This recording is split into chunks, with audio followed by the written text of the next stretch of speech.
Assalamualaikum warahmatullahi wabarakatuh. Innal hamdalillah nahmaduhu wa nasta'inuhu wa nastaghfiruh wa na'udzu billahi min shururi anfusina wa min sayyiati a'malina may yahdihillahu fala mudhillalah wa may yudhlil fala hadiyalah. Asyhadu an la ilaha illallah wa asyhadu anna Muhammadan abduhu wa rasuluh. Wa sholli ala Muhammad wa ala alihi wa ashabihi ajmain amma ba'du.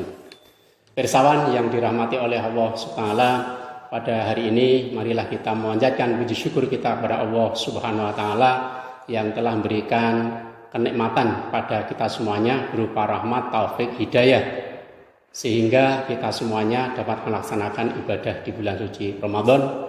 Semoga Allah menerima ibadah kita dan menambah nikmat pada kita semuanya. Salawat dan salam semoga tercurahkan pada junjungan kita Nabi besar Muhammad SAW beserta keluarga, sahabat dan umatnya. Semoga dengan ridho Allah SWT kita mendapat syafaat di yaumul kiamah. Pemirsa yang dirahmati oleh Allah SWT, selamat bergabung dengan dakwah di pimpinan cabang Pemuda Muhammadiyah bersama dengan pimpinan cabang Muhammadiyah Kecamatan Andong, Kabupaten Boyolali. Pemirsa yang dirahmati oleh Allah SWT, pada kesempatan hari ini kami akan sampaikan materi meneladani kepemimpinan Rasulullah Muhammad Shallallahu Alaihi Wasallam. Sesuai dengan firman Allah SWT pada surat Al-Ahzab, surat yang ke-33 ayat 21. A'udzubillahi minasyaitonirrajim. Bismillahirrahmanirrahim. Laqad kana lakum fi Rasulillahi uswatun hasanah liman kana yarjullaha wal yaumal akhir wa dzakarallaha katsiran. Amma ba'du. Artinya, sesungguhnya telah ada pada diri Rasulullah itu suri tauladan yang baik bagimu.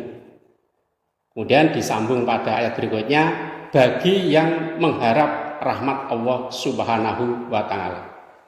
Dan datangnya hari akhir atau kiamat, dan banyak mengingat kepada Allah Subhanahu wa taala. Pemirsa yang dirahmati Allah Taala, kita semuanya ini adalah pemimpin. Mulai dari pemimpin keluarga, pemimpin masyarakat, pemimpin di lembaga swasta, pemimpin pemerintahan, lembaga negara. Dan sebaik-baik pemimpin adalah pemimpin yang meneladani kepemimpinan Rasulullah. Karena pada diri Rasulullah ini sudah ada suri tauladan yang baik bagi kita semuanya. Kalau kita sudah meneladani kepemimpinan Rasulullah, maka bagi kita akan mendapatkan rahmat dari Allah Subhanahu wa taala. Dan ketika di hari akhir atau hari kiamat, segala sesuatu apa yang telah kita laksanakan, kita perbuat, dimanapun kita berada, ini akan dimintai pertanggungjawaban oleh Allah Subhanahu wa taala di hari akhir atau di hari kiamat. Maka banyaklah kita semuanya untuk mengingat Allah Subhanahu wa taala.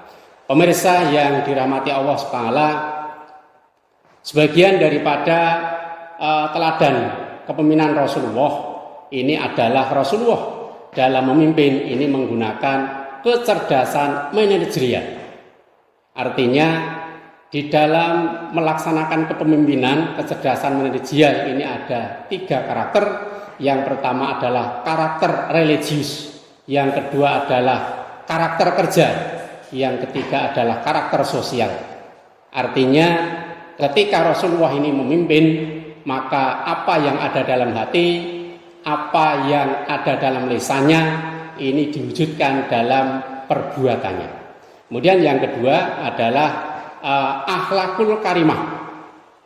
Rasulullah Muhammad SAW dalam memimpin umatnya ini menggunakan manajerial yang menyenangkan, terbuka, mudah berkomunikasi, sopan, disiplin, tidak pernah mencela dan tidak pernah menyakiti kepada siapapun.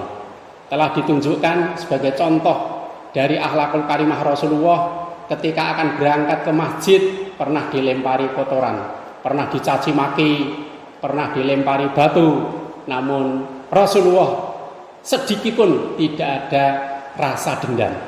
Bahkan suatu ketika si fulan yang terbiasa untuk mencaci maki, melempari batu, melempari kotoran ini tidak melempari Rasulullah tanya kepada para sahabat, di mana orang yang sering mencaci maki saya, yang sering melempari saya, yang sering ini mencemooh saya.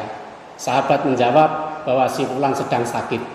Lah seketika itu Rasulullah sepulang dari sholat jamaah silaturahmi untuk menjenguk si fulan yang terbiasa untuk mencaci maki, melempar batu, melempar kotoran dengan membawa kurma. Ini menunjukkan bahwa Rasulullah memberikan contoh kepada kita, jangan sampai ada pendendam kepada siapapun walaupun orang tersebut tidak suka kepada kita. Kemudian juga dicontohkan Rasulullah ketika belanja ke pasar, ada seorang yang tunanetra, dan orang yang tunanetra ini juga mencaci maki Rasulullah. Namun Rasulullah Muhammad SAW dengan ikhlasnya menyuapi, ya, dengan mengunyah, kemudian menyuapi kepada orang yang mencaci maki. Sampai Rasulullah meninggal, orang ini belum tahu kalau yang menyuapi ini adalah Rasulullah. Itulah pola kepemimpinan Rasulullah dengan mengedepankan akhlakul karimah.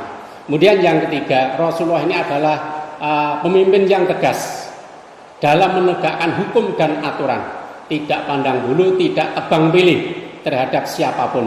Maka Rasulullah pernah ini menyampaikan, demi Allah, seandainya anak saya Siti Fatimah ini mencuri, maka Rasulullah akan potong tangannya kepada anaknya Siti Fatimah.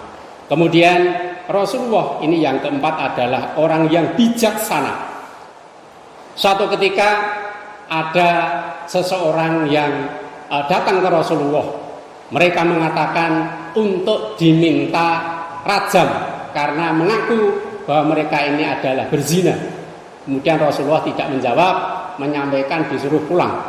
Keesokan harinya orang tersebut datang kembali dengan kesaksiannya, ya Rasulullah, hukumlah saya dengan rajam dan saya ini sudah hamil karena perbuatan zina. Kemudian Rasulullah menjawab dengan kata-kata bijak, ya, kembalilah ke rumah menunggu sampai bayinya lahir. Setelah bayinya lahir, ya, digendong, kemudian datang ke Rasulullah lagi, maka Rasulullah menjawab, ya, pulanglah sampai nanti anakmu menyusui selesai. Nah, setelah ini menyusui selesai, datang lagi ke Rasulullah, kemudian anaknya ini diberikan kepada seorang muslimah untuk dididik. Baru setelah menyusui ini orang yang mengaku zina ini dirajam. Itulah bijaksananya Rasulullah dalam mengambil keputusan. Kemudian yang kelima ini adalah mengedepankan kebersamaan dalam memimpin umatnya. Dicontohkan pada Rasulullah suatu ketika dalam merenovasi Hajar Aswad untuk diletakkan di tempat semula, Rasulullah ini menyampaikan kepada para sahabat, siapa yang besok pagi datang ke masjid pertama kali, kami beri hadiah untuk menempatkan Hajar Aswad. Ternyata keesokan harinya ini yang datang pertama kali adalah Rasulullah. Kemudian diikuti para sahabat dengan mengedepankan kebersamaan, maka sajadah atau sehelai kain yang dibawa oleh Rasulullah ini disuruh untuk memegang para pemimpin-pemimpin, para sahabat yang waktu itu hadir. Kemudian di tengahnya diletakkan Hajar Aswad, semuanya diminta untuk mengangkat, kemudian baru Rasulullah meletakkan pada Hajar Aswad di tempat semula. Itulah pola kepemimpinan Rasulullah yang mengedepankan kebersamaan dalam memimpin umat, dalam memimpin pemerintahan dan negara. Harapan kita, siapapun kita yang menjadi pemimpin, baik ini di tingkat keluarga, kemudian di tingkat masyarakat, di tingkat lembaga swasta maupun pemerintah dan negara, untuk bisa meneladani kepemimpinan Rasulullah. Semoga dengan kita meneladani kepemimpinan Rasulullah ini kita mendapatkan rahmatnya dari Allah Subhanahu wa taala ketika besok di hari kiamat itu kita bisa menikmati akan kepemimpinan yang telah kita laksanakan, kemudian jangan lupa untuk selalu mengingat kepada Allah Subhanahu wa Ta'ala. Demikian sekedar tausiah dari kami pada hari ini.